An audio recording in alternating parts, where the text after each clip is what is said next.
Painting തൊഴിലാളികൾ സ്നേഹത്തിന്റെ ചായക്കൂട്ട് നൽകി. പാലക്കാട് കൂറ്റനാട് സഹയാത്രാ ചാരിറ്റബിൾ സൊസൈറ്റിയുടെ ബഹുനില കെട്ടിടം വർണ്ണാഭമായി 100-ലേറെ തൊഴിലാളികൾ ചേർന്ന് ഒറ്റ ദിവസം കൊണ്ടാണ് പ്രവൃത്തി പൂർത്തിയാക്കിയത്.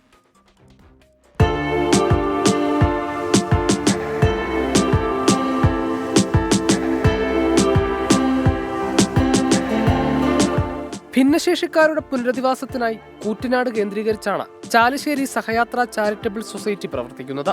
പണി പൂർത്തിയായ ബഹുനില കെട്ടിടത്തിന്റെ പെയിന്റിംഗ് പണികൾ സൗജന്യമായി ചെയ്തു തരാമെന്ന് പറഞ്ഞ് തൊഴിലാളികൾ തന്നെയാണ് രംഗത്തെത്തിയത്.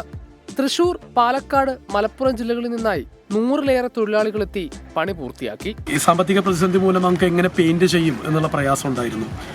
അപ്പോൾ ചാലിശ്ശേരിയിലും പരിസര പ്രദേശങ്ങളിലുള്ള മുഹമ്മദ് ഷാഫി ഉൾപ്പെടെയുള്ള ആളുകൾ പെയിന്റിന് ആവശ്യമായ പണം സ്വരൂപിച്ച് നൽകുകയും അപ്പോഴും നമ്മുടെ മുമ്പിലുണ്ടായിരുന്ന പ്രശ്നം ഇവർക്ക് എങ്ങനെ കൂലി കൊടുത്തു തീർക്കും എന്നുള്ളതാണ്. നൌഷാദ്, ഉമ്മർ തുടങ്ങിയിട്ടുള്ള 2 പെയിന്റിംഗ് തൊഴിലാളികൾ ചാലിശ്ശേരിയിലുണ്ട്. അവരുടെ അടുത്ത് ഈ കാര്യം ആവശ്യപ്പെട്ടപ്പോഴാണ് ഇങ്ങനെ 100 പെയിന്റിംഗ് തൊഴിലാളികൾ ഇന്നത്തെ ഈ പരിപാടിയിൽ പങ്കെടുത്തിരുന്നു. അവർ എല്ലാ തരത്തിലുള്ള മാനസിക പിന്തുണയും അവരുടെ ശാരീരിക അധ്വാനവും സഹയാത്രയ്ക്ക് വേണ്ടി ഉപയോഗപ്പെടുത്തുകയാണ് ചെയ്തത്. ഭിന്നശേഷിക്കാരെ സഹായിക്കുന്ന സ്ഥാപനമായതിനാലാണ് ഇത്തരമൊരു ആശയം ആലോചിച്ചത്. പദ്ധതിയുടെ ഭാഗമാകാനായതിൽ സന്തോഷമുണ്ടെന്നും തൊഴിലാളികൾ. എത്ര പേര് അതിനെ ഏറ്റെടുക്കുമെന്നുള്ളൊരു ആശങ്ക ഉണ്ടായിരുന്നു.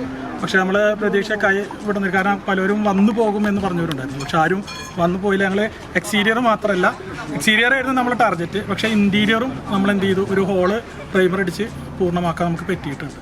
ആർട്ട് ഡയറക്ടർ അജയൻ ചാലിശ്ശേരിയാണ് കളർ ഡിസൈൻ ചെയ്തത്. രാവിലെ 6 മണിക്ക് തുടങ്ങി 3 മണിക്കൂർ കൊണ്ട് പ്രവൃത്തി പൂർത്തിയാക്കി. 24 പാലക്കാട്.